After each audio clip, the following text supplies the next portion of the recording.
Channel को subscribe कर लें और ज़्यादा से ज़्यादा वीडियो को शेयर करें।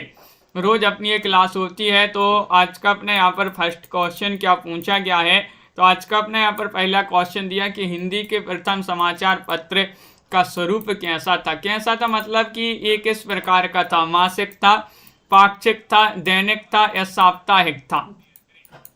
बताइएगा क्वेश्चन नंबर 46 में सही आंसर क्या होगा। बताइएगा 46वां क्वेश्चन पूछा गया हिंदी के प्रथम समाचार पत्र का स्वरूप कैसा था। तो आप सभी का यहाँ पर सही आंसर होगा दीपक जी, लता जी, आनंद जी। विकल्प नंबर डी यहाँ पर सही आंसर होगा। ये साप्ताहिक था। कैसा था, साप्ताहिक आपका सही आंसर होगा। यानी कि मंदाकिनी जी ये सप्ताह में एक बार प्रकाशित होता था। साप्ताहिक आपका यहाँ पर सही आंसर होगा। विकल्प नंबर 1 सही आंसर है। निम्नलिखित शब्द युग्मों में कौन सा असंगत है। असंगत बताने अफसोस ये फारसी है, कैंची तुर्की है या गमला पुर्तगाली माना जाता है, कारतूस अंग्रेजी शब्द माना जाता है। ये शब्द युग्म यहाँ पर दिए गए हैं, कौन सा असंगत है, सही नहीं है। 47 में चयन करना है, क्या होगा सही आंसर बताइए। महत्वपूर्ण क्वेश्चन यहाँ पर दिया गया है, 4 विकल्प आपके दिए गए हैं और आप सभी का यहाँ पर सही आंसर आ रहा है। 47 में महत्वपूर्ण क्वेश्चन है। विकल्प नंबर डी आपका सही आंसर होगा। कारतूस ये अंग्रेजी, ये वाला विकल्प आपका कैसा है, ये सही नहीं है, असंगत युग्म माना जाता है। विकल्प नंबर 4 आपका यहाँ पर सही आंसर होगा। अगला क्वेश्चन यहाँ पर देखिएगा, प्रसिद्ध कहानीकार विजय दान देथा की उस कहानी का नाम क्या है जिसे अमोल पालेकर ने पहेली नाम से फिल्म बनाई थी। ये आपके लिए चयन करना है, क्या होगा सही आंसर, चयन कीजिएगा। महत्वपूर्ण क्वेश्चन दिया गया है, बताइएगा सही आंसर क्या है। यहाँ पर क्वेश्चन नंबर आपका यहाँ पर पूछा गया है 48 और 48 में आप सभी का यहाँ पर सही आंसर होगा। विकल्प नंबर आप सभी का यहाँ पर 1 सही आंसर है, दुविधा। दुविधा आपका सही आंसर है। विकल्प नंबर ए जिन्होंने भी चयन किया है दुविधा, नीतू जी, उनका यहाँ पर सही आंसर होगा, बिल्कुल सही। अगला क्वेश्चन यहाँ पर देखिएगा, अपरूप का कवि कहते हैं, अपरूप का कवि किसे कहते हैं बताइएगा, चयन कीजिएगा। तो आप सभी का यहाँ पर सही आंसर होगा, अपरूप का कवि किसे कहते हैं, जयशंकर प्रसाद को, विद्यापति को, बिहारी को, निराला जी को। 49वां क्वेश्चन यहाँ पर पूछा गया है और 49 में आप सभी के लिए चयन करना है क्या होगा सही आंसर। अपरूप का कवि किसे कहते हैं ये पूछा गया है, तो आप सभी का यहाँ पर सही आंसर आ रहा है। विकल्प नंबर बी यानी कि विद्यापति को। विद्यापति को अपरूप का कवि कहा जाता है। मैथिल कोकिल के नाम से भी इनको जाना जाता है, इनको विद्यापति को मैथिल कोकिल भी कहा जाता है। अगला क्वेश्चन यहाँ पर देखिएगा, भारतेंदु हरिश्चंद्र के निम्नलिखित नाटकों में से कौन सा उनका मौलिक नाटक नहीं वरन अनुदित नाटक है। अनुदित नाटक आपके लिए चयन करना है, क्या होगा सही आंसर, चयन कीजिएगा। महत्वपूर्ण क्वेश्चन यहाँ पर दिया गया है। क्वेश्चन नंबर 50 है, दुर्दशा, भारत दुर्दशा, श्री चंद्रावली, रत्नावली, विशस्व विस्मोचदम। 50 में चयन कीजिएगा। महत्वपूर्ण क्वेश्चन दिया गया, राखी जी, सोनू जी, भारतेंदु जी के किस वह नाटक आपके लिए बताने, कौन सा वह नाटक है जो उनका मौलिक नहीं अनुदित नाटक है। तो 50 में आप सभी का सही आंसर होगा। विकल्प नंबर आपका यहाँ पर क्या होगा सही आंसर, सी वाला जो विकल्प है रत्नावली, ये इनका मौलिक नाटक नहीं है, अनुदित नाटक माना जाता है। रत्नावली अनुदित नाटक माना जाता है, सी वाला विकल्प आप सभी का सही आंसर होगा। मानक स्वर कितने होते हैं, मानक स्वर पूछा गया है। 7 होते हैं, 6 होते हैं, 9 होते हैं, 8 होते हैं। 51 में आपके लिए चयन करना है, मानक स्वर कितने होते हैं, चयन कीजिएगा। महत्वपूर्ण क्वेश्चन दिया गया है। क्वेश्चन नंबर आपसे यहाँ पर पूछा गया है, कौन सा यहाँ पर आपका दिया गया है 51 और 51 में आप सभी का सही आंसर आ रहा है। मानक स्वर कितने होते हैं, तो विकल्प नंबर आपका यहाँ पर डी सही आंसर है, 8 होते हैं। बिंदु जी 8 आपका सही आंसर है, डी वाला विकल्प जिन्होंने भी चयन किया है उनका यहाँ पर सही आंसर होगा। मानक स्वर 8 होते हैं। तनु जी अगला क्वेश्चन यहाँ पर देखिएगा, क्वेश्चन नंबर आपसे यहाँ पर पूछा गया है क्या पूछा गया है, यहाँ पर दिया गया है किस विद्वान ने देवनागरी लिपि के स्थान पर रोमन लिपि स्वीकार करने का सुझाव दिया था। वह विद्वान आपके लिए बताने सुनीति कुमार चटर्जी हैं, भोलानाथ तिवारी हैं, काका कालीलकर हैं, उदय नारायण तिवारी हैं। 52वां क्वेश्चन यहाँ पर पूछा गया है और 52 में आपका सही आंसर क्या होगा, चयन कीजिएगा। महत्वपूर्ण क्वेश्चन दिया गया है कि वह कौन से विद्वान हैं जिन्होंने देवनागरी लिपि के स्थान पर रोमन लिपि स्वीकार करने का सुझाव दिया था। तो विकल्प नंबर 1 सही आंसर होगा सुनीति कुमार चटर्जी ने। किन्होंने, सुनीति कुमार चटर्जी। विकल्प नंबर ए वाला जो है वह आप सभी का यहाँ पर सही आंसर होगा, जो कि सभी लोगों ने सही आंसर चयन किया है। माटी की मूर्तें शीर्षक से रेखा चित्र किस लेखक ने लिखा है, बताइएगा। रांगी राघव ने, फणिस्तनाथ रेणु ने, या फिर महादेव वर्मा ने, रामवृक्ष बेनीपुरी ने। माटी की मूर्तें बताइएगा, माटी की मूर्तें शीर्षक से रेखा चित्र किस लेखक ने लिखा है।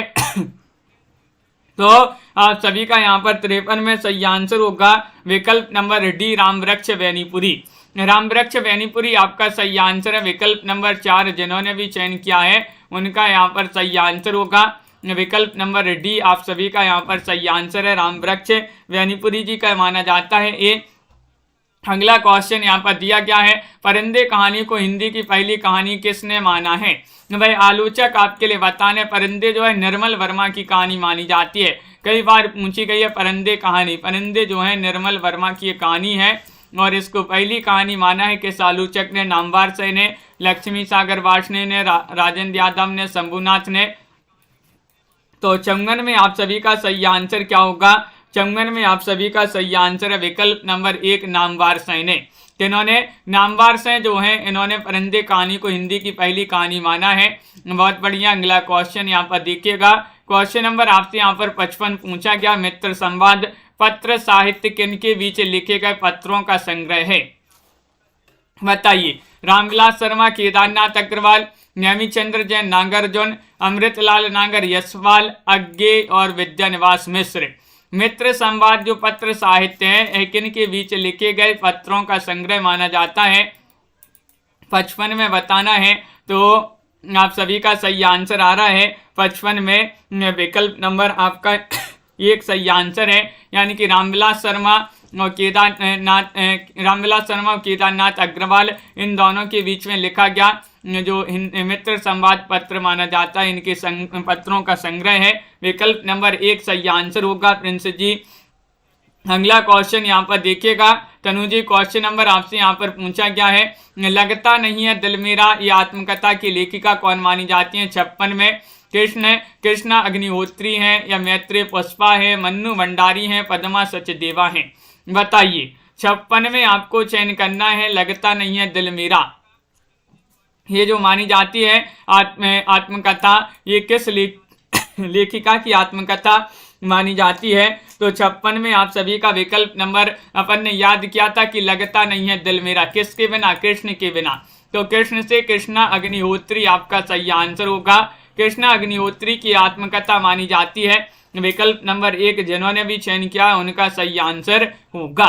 हिंदी जाति की अवधारणा के पुरस्कर्ता कौन है, 57 में आपके लिए चयन करना है। हिंदी जाति की अवधारणा की पुरस्कर्ता कौन मानी जाती है, अज्ञे है, डॉक्टर नगेंद्र हैं, रामविलास शर्मा हैं, रामचंद्र शुक्ल हैं। 57 में चयन कीजिएगा। महत्वपूर्ण क्वेश्चन यहाँ पर दिया गया है और आप सभी का यहाँ पर सही आंसर आ रहा है, हिंदी जाति की अवधारणा के पुरस्कर्ता कौन माने जाते हैं, तो वह माने जाते हैं कौन, विकल्प नंबर आपका यहाँ पर सी सही आंसर है, यानी कि रामविलास शर्मा। रामविलास शर्मा जिन्होंने भी विकल्प नंबर 3 चयन किया है उनका यहाँ पर सही आंसर होगा। अगला क्वेश्चन देखिएगा, क्वेश्चन नंबर आपसे यहाँ पर 58 पूछा गया है कि इनमें से कौन सी कृति प्रतिबंधित रही है। कौन सी वह कृति है जो प्रतिबंधित रही है, भारत भारती है, चिंगारियां है, वंदनी है, झांसी की रानी है। 58 में आपको चयन करना है, वह कृति आपके लिए बताना है जो प्रतिबंधित रही है। सुमित जी, अनवी जी, सोनू जी, क्या होगा सही आंसर क्वेश्चन नंबर 58 में। तो आप सभी का यहाँ पर सही आंसर है कि चिंगारियां। चिंगारियां ये कृति अपन ने पढ़ी है कई बार, एक प्रतिबंधित रही है ये कृति। किनकी एक कृति मानी जाती है, इसकी रचनाकार कौन मानी जाती है, ये आपके लिए बताना है। चिंगारियां किन की रचना मानी जाती है, बताइए। जगदम्बा बाबू गांव आ रहे हैं कहानी संग्रह किस कथा लेखिका का माना जाता है? वह कथा लेखिका आपके लिए बताना है ममता कालिया, चित्रा मुदगल, मैत्री पुष्पा या फिर राजी सेठ, बताइए। 59 में आपको चयन करना है। 59 में क्या होगा सही आंसर? जगदम्बा बाबू गांव आ रही हैं कहानी संग्रह किस कथा लेखिका का माना जाता है? तो 59 में आप सभी का सही आंसर आ रहा है, ये माना जाता है किनका? चित्रा मुदगल। चित्रा मुदगल आपका सही आंसर होगा। विकल्प नंबर बी जिन्होंने भी चयन किया है उनका यहाँ पर सही आंसर होगा, बिल्कुल सही, बहुत बढ़िया। विकल्प नंबर 2 आप सभी का यहाँ पर सही आंसर होगा। अथर्व जी अगला क्वेश्चन यहाँ पर दिया गया है, कौन सी भाषा संविधान की 8वीं अनुसूची में नहीं है? नहीं बताना है। डोंगरी, भोजपुरी, मैथिली, बोडो। तो क्वेश्चन नंबर 60 आपसे यहाँ पर पूछा गया है और 60 में आप सभी का सही आंसर आ रहा है कि कौन सी भाषा संविधान की 8वीं अनुसूची में नहीं है। तो 60 में आप सभी का सही आंसर आ रहा है, क्या आ रहा है सही आंसर? बिल्कुल, चिंगारियां उग्र जी की रचना है। तो यहाँ पर आपका सही आंसर है संविधान की 8वीं अनुसूची में जो भाषा नहीं है वह भोजपुरी नहीं है। बी वाला विकल्प आपका सही आंसर होगा। विकल्प नंबर 2 जिन्होंने भी चयन किया है उनका यहाँ पर सही आंसर होगा। सभी लोगों ने सही आंसर बताया। दीपक जी, विस्मय या आश्चर्य किस रस का स्थायी भाव है? 61 में आपको चयन करना है। 61 का सही आंसर क्या होगा? विस्मय या आश्चर्य बताने किस रस का स्थायी भाव है? वीर रस का, हर्ष रस का, अद्भुत रस का, रौद्र रस का, और आप सभी का क्या होगा सही आंसर? बिल्कुल बताइएगा दिलखुश मीना जी। क्वेश्चन नंबर 61 आपसे यहाँ पर पूछा गया है। 61 में आप सभी का सही आंसर होगा विकल्प नंबर आपका सी सही आंसर है, अद्भुत रस। अद्भुत रस आपका यहाँ पर सही आंसर है। विकल्प नंबर सी आप सभी लोगों ने जिन्होंने भी चयन किया है उनका यहाँ पर सही आंसर होगा। हाँ बिल्कुल साधना जी, अगला क्वेश्चन देखिएगा। आचार्य रामचंद्र शुक्ल जी के अनुसार सूर्य काव्य की ऐसी कौन बड़ी भारी विशेषता है जो तुलसीदास में उतनी नहीं है? ये आपके लिए चयन करना है, बताइएगा। छंद वैविध्य, रस वैविध्य, नवीन प्रसंगों की उद्भावना या फिर प्रबंध पटुता। आचार्य शुक्ल के जी के अनुसार बताने सूर्य काव्य की ऐसी कौन बड़ी भारी विशेषता है जो तुलसीदास में उतनी नहीं है? तो 62 में आप सभी का सही आंसर आ रहा है। विकल्प नंबर सी सही आंसर होगा, यानी कि नवीन प्रसंगों की उद्भावना। ये वाला विकल्प जो है वह आप सभी का सही आंसर होगा। नवीन प्रसंगों की उद्भावना ये वाला विकल्प जो सी वाला विकल्प है वह आप सभी का सही आंसर होगा। अगला क्वेश्चन यहाँ पर दिया गया, भाषा वह साधन है जिसके द्वारा मनुष्य अपने विचार दूसरों पर भलीभांति प्रकट कर सकता है और दूसरे के विचारों को स्पष्टता समझ सकता है। यह परिभाषा किसकी मानी जाती है? 63 में आप सभी लोग चयन करेंगे। महत्वपूर्ण क्वेश्चन यहाँ पर दिया गया है, बताइएगा किनकी ये परिभाषा है? कामता प्रसाद गुरु, किशोरी दास वाजपेयी, श्याम सुंदर दास, महावीर प्रसाद द्विवेदी। 63 में आप सभी लोग चयन कीजिएगा। महत्वपूर्ण क्वेश्चन यहाँ पर दिया गया है और 63 में आप सभी का सही आंसर आ रहा है विकल्प नंबर 1, यानी कि कामता प्रसाद गुरु जो है उन्हीं की विशेषता परिभाषा मानी जाती है कि भाषा वह साधन है जिसके द्वारा मनुष्य अपने विचार दूसरों पर भलीभांति प्रकट कर सकता है और दूसरों के विचारों को स्पष्टता समझ सकता है। तो विकल्प नंबर 1 आप सभी का यहाँ पर सही आंसर होगा। क्वेश्चन नंबर 64 आपसे पूछा गया कि लोकनायक वही हो सकता है जो समन्वय करने का अपार धैर्य लेकर आया हो। उनका सारा काव्य समन्वय की विराट चेष्टा है। इन पंक्तियों के लेखक कौन माने जाते हैं? बताइएगा, चयन कीजिएगा। आचार्य रामचंद्र शुक्ल हैं, हजारी प्रसाद द्विवेदी हैं, नंद दुलारी वाजपेयी हैं, डॉक्टर नगेंद्र हैं, और आप सभी का यहाँ पर सही आंसर है राहुल राज जी, आरुषि जी, तनु जी। क्या होगा सही आंसर? तो 64 में विकल्प नंबर बी सही आंसर है। हजारी प्रसाद द्विवेदी आपका सही आंसर है। लोकनायक वही हो सकता है जो समन्वय करने का पार धैर्य लेकर आया हो। हजारी प्रसाद द्विवेदी जी का ये जो पंक्तियां हैं, ये कथन है, बहुत ही प्रसिद्ध कथन पंक्तियां मानी जाती हैं। ये क्वेश्चन नंबर आपसे यहाँ पर 65 पूछा गया है। भरत मुनि के रस सूत्र की अनुमितिवाद पर आधारित व्याख्या किस आचार्य ने की है? भट्ट लोल्लट ने, भट्ट नायक ने, संकुक ने, अभिनव गुप्त ने। 65 में आप सभी लोग चयन कीजिएगा। 4 विकल्प आपके दिए गए हैं। भरत मुनि के रस सूत्र की अनुमितिवाद पर आधारित व्याख्या किस आचार्य ने की है? वही आचार्य आपके लिए चयन करना है 65 में। तो विकल्प नंबर आपका यहाँ पर सी सही आंसर होगा। संकोक आपका यहाँ पर सही आंसर है। संकोक जिन्होंने भी चयन किया है उनका यहाँ पर सही आंसर है। और सभी लोग बता भी रहे विकल्प नंबर सी पता है, मतलब कि सभी के लिए बहुत बढ़िया। अगला क्वेश्चन यहाँ पर देखिएगा। क्वेश्चन नंबर आपसे पूछा गया है 66वां क्वेश्चन है। सर्वप्रथम किस आलोचक ने अपने किस ग्रंथ में देवबड़े की बिहारी विवाद को जो है इस विवाद को जन्म दिया है? सर्वप्रथम वह आलोचक बताएं जिन्होंने अपने ग्रंथ में किस ग्रंथ में देवबड़े की बिहारी विवाद को जन्म दिया? मिश्र बंधुओं ने हिंदी नवरत्न में, पद्म शर्मा ने बिहारी सत्सई की भूमिका, या फिर कृष्ण बिहारी मिश्र देव और बिहारी, लाला भगवान दीन बिहारी और देव। 66 में आप सभी के लिए चयन करना है। 66 में आप सभी का सही आंसर होगा कि मिश्र बंधु जो है इन्होंने एक ग्रंथ लिखा था हिंदी नवरत्न। हिंदी नवरत्न में एक विवाद को जन्म दिया था देवबड़े की बिहारी। ये बात जो है जो विवाद है जो यहीं से शुरू हुआ मिश्र बंधुओं के हिंदी नवरत्न से। मिश्र बंधु 3 भाई थे। इन्होंने मिश्र बंधु विनोद नामक एक ग्रंथ भी लिखा था जिसके 4 भाग हैं, जिसके 3 भाग एक साथ और चौथा भाग जो है अलग प्रकाशित हुए थे। तो 4 भाग हैं इसके। बांधा था विदु को किसने इन काली जंजीरों से, मणि वाली फड़ियों का मुख क्या भरा हुआ है हीरों से। इन पंक्तियों में कौन सा अलंकार है? उपमा अलंकार है, रूपक की संयुक्ति अलंकार है, या फिर रूपक या फिर उत्प्रेक्षा। क्वेश्चन नंबर आपका 67 यहाँ पर पूछा गया है। 67 में आप सभी का सही आंसर होगा क्या होगा सही आंसर? लता जी विकल्प नंबर यहाँ पर बी वाला विकल्प आपका सही आंसर होगा। रूपका की संयुक्ति आपका सही आंसर होगा। बिल्कुल सही विकल्प आपका 2 जिन्होंने भी यहाँ पर चयन किया है उनका यहाँ पर सही आंसर है। विकल्प नंबर बी आप सभी का सही आंसर होगा। अगला क्वेश्चन यहाँ पर देखते हैं। क्वेश्चन नंबर आपसे यहाँ पर पूछा गया 68 देव कवि किस जिले के थे? देव कवि मैनपुरी के थे, बनारस के थे, गोरखपुर के थे, इटावा के थे। 68 में आपके लिए चयन करना है। क्या होगा सही आंसर? चयन कीजिएगा। देव कवि जो है 21 जिले के थे ये पूछा गया है। 68वां क्वेश्चन यहाँ पर पूछा गया है मंदाकिनी गुप्ता जी, और आप सभी का यहाँ पर सही आंसर आ रहा है। ये मानी जाते हैं कहाँ के? इटावा की। इटावा आपका डी वाला जो विकल्प है वह आप सभी का यहाँ पर सही आंसर है। देव कवि इटावा जिले के थे। अगला क्वेश्चन यहाँ पर देखिएगा। आचार्य रामचंद्र शुक्ल ने हिंदी साहित्य का इतिहास के आधुनिक गद्य साहित्य परंपरा का प्रवर्तन के अंतर्गत प्रथम उत्थान की कालावधि निर्धारित की है।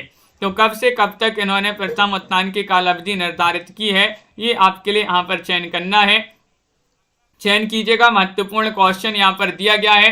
क्वेश्चन नंबर आपसे यहाँ पर 69 पूछा गया है और 69 में आप सभी का बी वाला सही आंसर होगा।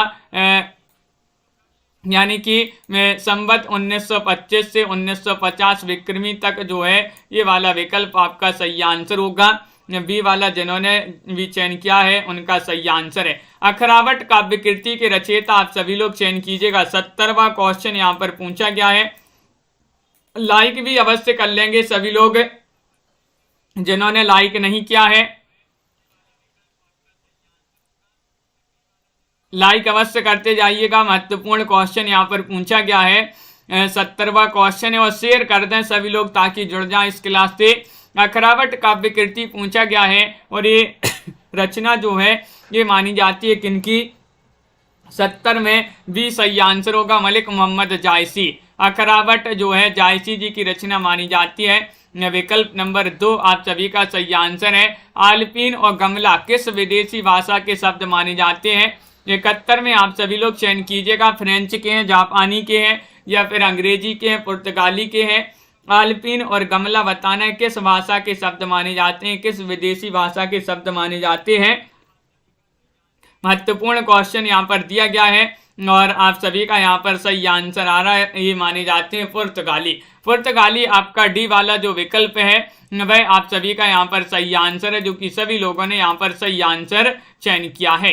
पुर्तगाली आपका सही आंसर होगा। भक्ति काल के किस कवि को जड़िया विशेषण से भूषित किया जाता है? तो बताइएगा वह कौन से कवि हैं जिनको जड़िया विशेषण से भूषित किया जाता है? चतुर्भुज दास को, नंद दास को, या फिर सूरदास को, परमानंद दास को? बताइए।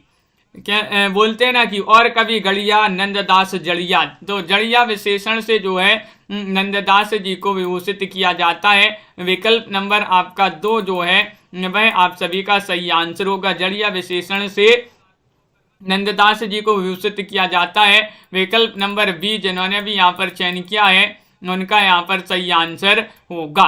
रचना के आधार पर वाक्य के भेद होते हैं, कितने होते हैं? 6 होते हैं, 3 होते हैं, 8 होते हैं, 4 होते हैं। क्या होगा सही आंसर? चयन कीजिएगा। 73वां क्वेश्चन यहाँ पर पूछा गया है, रचना के आधार पर बताना है। तो आप सभी का यहाँ पर 73 में सही आंसर होगा। आरुषि जी, रचना के आधार पर वाक्य के कितने भेद होते हैं? तो आपका सही आंसर है कि 3 भेद होते हैं। क्या है सही आंसर? 3 भेद होते हैं। विकल्प नंबर बी जिन्होंने भी चयन किया है उनका सही आंसर है। रचना के आधार पर वाक्य के 3 भेद होते हैं। सभी लोगों ने विकल्प नंबर बी चयन किया है। अगला क्वेश्चन यहाँ पर देखिएगा। क्वेश्चन नंबर आपसे यहाँ पर 74 पूछा गया है। क्या पूछा है देखिएगा। कत देखाए कामनी दई, दामिनी को बाहे, थर थराती सो तन फिरे, फर फराती घन माही। किस कवि की पंक्तियां मानी जाती हैं? क्वेश्चन नंबर 74 में आपके लिए चयन करना है अब्दुल रहीम खान खाना, बिहारी लाल, सैयद गुलाम नबी रसलीन, या फिर यहाँ पर भिखारी दास। क्वेश्चन नंबर 74 में आपके लिए बताना है ये पंक्तियां, कत देखाए कामनी दई, दामिनी को अहवाए, थर थराती सुतन फिरे, फर फराती घनमाही। ये पंक्तियां मानी जाती हैं किनकी? आप सभी का सही आंसर होगा विकल्प नंबर यहाँ पर बी होगा सही आंसर, यानी कि बिहारी की पंक्तियां मानी जाती हैं। बिहारी लाल आपका सही आंसर होगा। विकल्प नंबर 2 जो है वह आप सभी का यहाँ पर सही आंसर होगा। अगला क्वेश्चन यहाँ पर देखिएगा। क्वेश्चन 75 आपसे यहाँ पर क्या पूछा है? यहाँ पर दिया गया है 75वां क्वेश्चन, देखिएगा। ये रहा क्वेश्चन नंबर 75। हिंदी के मध्यकाल का भक्ति आंदोलन भारतीय चिंतन धारा का स्वाभाविक विकास है। यह किस कवि की पंक्ति मानी जाती है? ये आपके लिए चयन करना है। बताइएगा। हिंदी के मध्यकाल का भक्ति आंदोलन भारतीय चिंतन धारा का स्वाभाविक विकास है, किस कवि की पंक्ति? आचार्य रामचंद्र शुक्ल, या फिर हजारी प्रसाद द्विवेदी, या डॉक्टर रामकुमार वर्मा, राहुल सांकृत्यायन। तो आप सभी का यहाँ पर सही आंसर होगा 75 में विकल्प नंबर आपका यहाँ पर बी वाला विकल्प जो है वह आपका सही आंसर है, आचार्य हजारी प्रसाद द्विवेदी। आचार्य हजारी प्रसाद द्विवेदी आपका सही आंसर होगा। बिल्कुल सही, बहुत बढ़िया। कत देखाए कामिनी दई, दामिनी को भाई, थर थराती सो तन फिरे, फर फराती घन माही। किस कवि की पंक्तियां हैं? तो ये पंक्तियां मानी जाती हैं किनकी?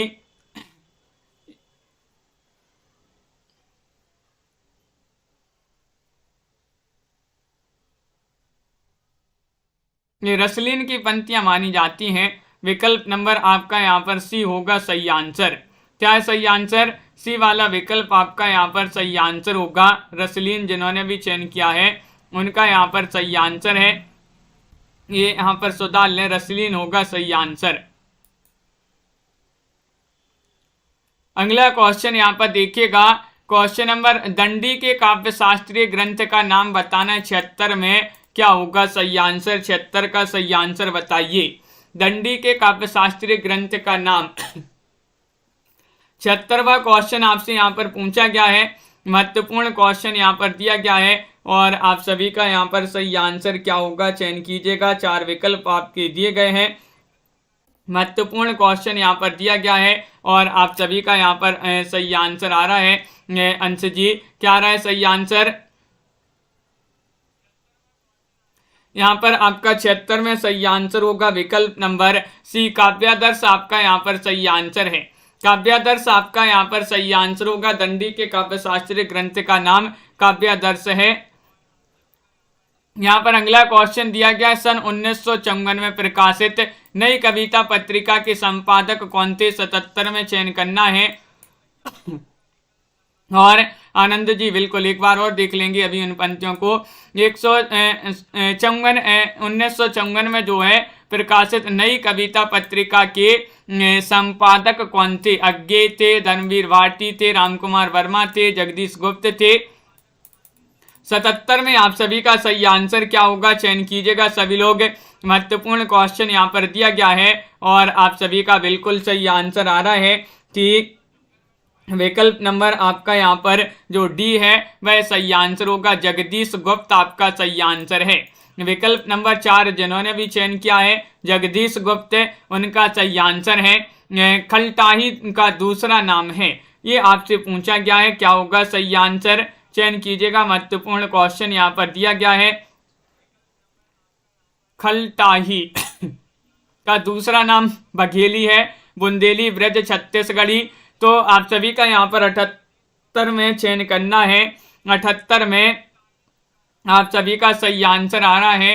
खलटाही का दूसरा नाम जो माना जाता है वह छत्तीसगढ़ी माना जाता है। क्या माना जाता है? छत्तीसगढ़ी आपका यहाँ पर सही आंसर होगा। विकल्प नंबर डी वाला जो है वह सही आंसर होगा। स्वनिम का अर्थ बताइएगा, क्या माना जाता है? वर्ण है, अक्षर है, शब्द है, ध्वनि है। ये 4 विकल्प आपके दिए गए हैं। क्वेश्चन नंबर 79 आपसे पूछा गया है और 79 में आप सभी का सही आंसर होगा। स्वनिम का अर्थ बताना है, क्या है सही आंसर? चयन कीजिएगा। 4 विकल्पों में से आपके लिए चयन करना है। महत्वपूर्ण क्वेश्चन यहाँ पर पूछा गया है। स्वनिम का अर्थ आपसे पूछा है और सभी का विकल्प नंबर डी होगा सही आंसर, यानी कि ध्वनि आप सभी का सही आंसर है। क्या है सही आंसर? ध्वनि आप सभी का विकल्प नंबर डी जिन्होंने भी चयन किया है उनका सही आंसर है। गोस्वामी तुलसीदास ने रघुनाथ गाथा रामचरितमानस की रचना किस उद्देश्य से की है? यश के लिए, लोकहित के लिए, परंपरानुपालन के लिए या फिर स्वतः सुखाय के लिए? 80वां क्वेश्चन यहाँ पर पूछा गया है और 80 में आप सभी का सही आंसर है। गोस्वामी तुलसीदास जी ने रघुनाथ गाथा यानी कि रामचरितमानस की रचना बताना है किस लिए किए, किस उद्देश्य से किए इसकी रचना। तो आप सभी का यहाँ पर सही आंसर होगा विकल्प नंबर डी वाला जो है 80 में वह सही आंसर होगा, स्वतः सुखाय के लिए। विकल्प नंबर 2 आप सभी का नहीं होगा, डी वाला विकल्प यहाँ पर सही आंसर होगा। अगला क्वेश्चन यहाँ पर देखिएगा। क्वेश्चन नंबर आपसे यहाँ पर पूछा गया है 81वां क्वेश्चन है कि वृद्धों का सामंजस्य विषयक सिद्धांत किसने प्रतिपादित किया है? डॉक्टर नगेंद्र ने, हजारी प्रसाद द्विवेदी ने, रामचंद्र शुक्ल ने, विश्वनाथ प्रसाद मिश्र ने। 81 में चयन कीजिएगा। 4 विकल्प आपके दिए गए हैं। वृद्धों का सामंजस्य विषयक सिद्धांत किसने प्रतिपादित किया है? तो आप सभी का यहाँ पर 81 में सही आंसर आ रहा है। विकल्प नंबर आपका यहाँ पर सी वाला जो है वह सही आंसर है, आचार्य रामचंद्र शुक्ल ने। आचार्य रामचंद्र शुक्ल आपका सही आंसर है। विकल्प नंबर सी जिन्होंने भी चयन किया है उनका यहाँ पर सही आंसर है। बहुत बढ़िया। अगला क्वेश्चन यहाँ पर देखिएगा। किस सूफी कवि की रचना में दोहा चौपाई के स्थान पर बरवई चौपाई छंद का प्रयोग हुआ है? ये आपके लिए चयन करना है। साथ में लाइक भी करते जाइएगा सभी लोग, वीडियो को शेयर करते जाइएगा जिन्होंने शेयर नहीं किया है। और वह कौन से वह सूफी कवि हैं जिनकी रचना में दोहा चौपाई के स्थान पर बरवई चौपाई छंद का प्रयोग मिलता है? नूर मोहम्मद, कुतुबन, मुल्ला दाऊद, कासिम साहेब। 82 में आप सभी का सही आंसर होगा विकल्प नंबर 1 सही आंसर है। नूर मोहम्मद आप सभी का सही आंसर है। क्या है सही आंसर? नूर मोहम्मद विकल्प नंबर 1 जिन्होंने भी चयन किया है उनका यहाँ पर सही आंसर है। बहुत बढ़िया। नूर मोहम्मद आप सभी का सही आंसर होगा। भट्ट लोल्लट द्वारा प्रतिपादित मत कौन सा माना जाता है? 83 में आपके लिए चयन करना है। उत्पत्तिवाद है, अभिव्यक्तिवाद है, भोगवाद है, अनुमितिवाद है। 83 में चयन कीजिएगा। महत्वपूर्ण क्वेश्चन दिया गया है। 4 विकल्प हैं। हाँ, छवि शंकर जी वो क्लास नहीं हुई थी आज। तो भट्ट लोल्लट द्वारा प्रतिपादित मत कौन सा माना जाता है? 83 में आपसे पूछा गया है और सभी लोग बता रहे हैं कि उत्पत्तिवाद। क्या होगा सही आंसर? उत्पत्तिवाद विकल्प नंबर ए वाला जो है भाई आप सभी का सही आंसर है। उत्पत्तिवाद आपका सही आंसर है, विकल्प नंबर ए। अगला क्वेश्चन देखिएगा, काव्य शोभायकारान धर्मान अलंकारान प्रक्षते उक्ति के लेखक कौन माने जाते हैं? 84वां ये क्वेश्चन पूछा गया है। आचार्य वामय है, विश्वनाथ है, मम्मट है, दंडी है। क्या होगा सही आंसर? 84 में चयन करना है। काव्य शोभायकारान धर्मान अलंकारान प्रक्षते ये उक्ति जो है ये मानी जाती है किनकी? तो आप सभी का सही आंसर आ रहा है, विकल्प नंबर डी सही आंसर होगा। ये दंडी की उक्ति मानी जाती है। दंडी जी जो है उन्हीं की रचना मानी जाती है, सॉरी उक्ति मानी जाती है। विकल्प नंबर 4 आप सभी का यहाँ पर सही आंसर होगा। अगला क्वेश्चन है, सदल मिश्र की भाषा की विशेषता क्या मानी जाता है? पूर्वीपन, सहज और प्रवाहमयी भाषा, उर्दू की प्रमुखता या फिर किस्सा गोई। 85 में चयन कीजिएगा। महत्वपूर्ण क्वेश्चन यहाँ पर दिया गया है। सदल मिश्र जी जो हैं इनकी भाषा की विशेषता आपके लिए चयन करना है और आप सभी का यहाँ पर सही आंसर आ रहा है 85 में। विकल्प नंबर 1 सही आंसर होगा, पूर्वीपन। क्या है सही आंसर? पूर्वीपन। विकल्प नंबर ए जिन्होंने भी चयन किया है उनका यहाँ पर सही आंसर होगा। बहुत बढ़िया, सभी लोगों ने बिल्कुल सही आंसर चयन किया है। कविता की तीसरी आंख के रचनाकार कौन माने जाते हैं? बताइएगा। 86वां क्वेश्चन यहाँ पर पूछा गया है। शेरगंज गर्ग हैं, मृदुला गर्ग हैं, प्रभाकर श्रोत्रिय हैं या फिर इनमें से कोई नहीं है। कविता की तीसरी आंख के रचनाकार कौन माने जाते हैं? 86वां क्वेश्चन दिया गया है। 4 विकल्प आपके दिए गए हैं और आप सभी का सही आंसर आ रहा है 86 में। विकल्प नंबर सी सही आंसर है, प्रभाकर श्रोत्रिय। कौन है? प्रभाकर श्रोत्रिय। आपका सी वाला जो विकल्प है वह आप सभी का सही आंसर होगा। बहुत बढ़िया। अगला क्वेश्चन यहाँ पर देखिएगा। क्वेश्चन नंबर आपसे पूछा गया है, भक्ति काल को हिंदी काव्य का स्वर्ण युग सर्वप्रथम किसने कहा है? स्वर्ण युग कहा है मिश्र बंधुओं ने, रामचंद्र शुक्ल ने, ग्रियसन ने या फिर हजारी प्रसाद द्विवेदी ने। क्वेश्चन महत्वपूर्ण है। 87वां क्वेश्चन यहाँ पर पूछा गया है और आप सभी का सही आंसर होगा। क्या होगा सही आंसर? बताइए। महत्वपूर्ण क्वेश्चन दिया गया है, भक्ति काल को हिंदी काव्य का स्वर्ण युग सर्वप्रथम किसने कहा है? तो देखिएगा ये क्वेश्चन जो है स्वर्ण युग, अगर आपके यहाँ पर ऑप्शन में श्याम सुंदर दास होते, श्याम सुंदर दास, तो आपका श्याम सुंदर दास सही आंसर होगा। लेकिन अधिकतर जगह जो है ग्रियसन आपका सही आंसर होगा क्योंकि यहाँ पर सुंदर दास, श्याम सुंदर दास नहीं है। देखिएगा, श्याम सुंदर दास ने स्वर्ण युग कहा है, स्वर्ण काल कहा है ग्रियसन ने। किन्होंने? स्वर्ण काल कहा है ग्रियसन ने। लेकिन अगर श्याम सुंदर दास ना हो तो ग्रियसन आपका सही आंसर होगा। तो यहाँ पर सी वाला सही आंसर है।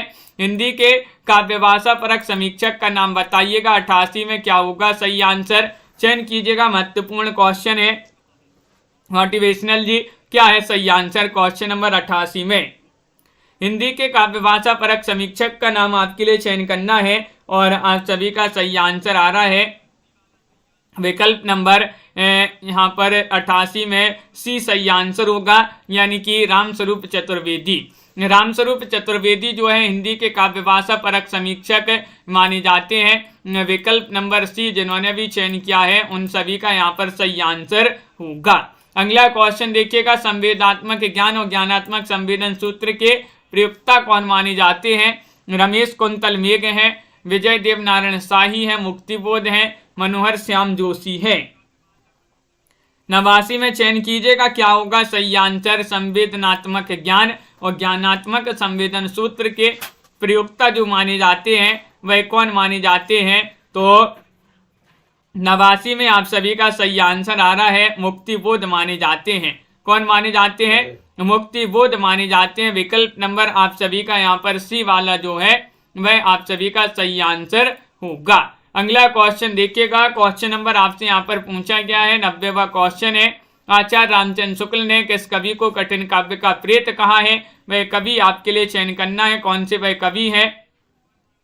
चयन कीजिएगा। महत्वपूर्ण क्वेश्चन यहाँ पर दिया गया, भूषण जी को, केशवदास को, देवकवि को, मतीराम को।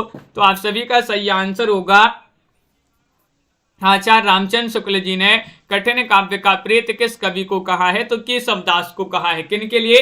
केशवदास। आपका बी वाला जो विकल्प है वह आप सभी का यहाँ पर सही आंसर होगा। विकल्प नंबर 2 जिन्होंने भी चयन किया है उनका यहाँ पर सही आंसर पूछा जाता है। महत्वपूर्ण क्वेश्चन है, बहुत बढ़िया। तो इस प्रकार के जो है आज की क्लास में अपने महत्वपूर्ण क्वेश्चन आंसर थे जो कि यहाँ पर कंप्लीट हुए। सभी के लिए बहुत बहुत धन्यवाद। इसी तरह से जुड़े रहना है आपके लिए। वीडियो को लाइक शेयर अवश्य कर लेना है और ज़्यादा से ज़्यादा वीडियो को शेयर करना है। रोज आपके लिए क्लास लाई जाती है, फ्री लाइव क्लासें लाई जाती हैं हिंदी साहित्य की। दिन में 5 क्लासें होती हैं आपकी। सुबह 9 बजे, 9 बजे के बाद आपकी एक 2 बजे, 2 बजे के बाद एक 4 बजे, 4 बजे के बाद एक 7:30 बजे यही वाली, और एक जो है रात्रि में आपके लिए अगली क्लास जो है 10 बजे लाई जाती है। 10 बजे वाली क्लास से सभी लोग जुड़िएगा हिंदी साहित्य की, जहाँ पर अपन बहुत ही बढ़िया तरीके से प्रैक्टिस करते हैं। सभी के लिए बहुत बहुत धन्यवाद। लाइक अवश्य कर लिया करें, बहुत सारे लोग लाइक नहीं करते हैं, तो लाइक अवश्य कर लें सभी लोग। मिलते हैं अगली क्लास में और सभी के लिए जय हिंद।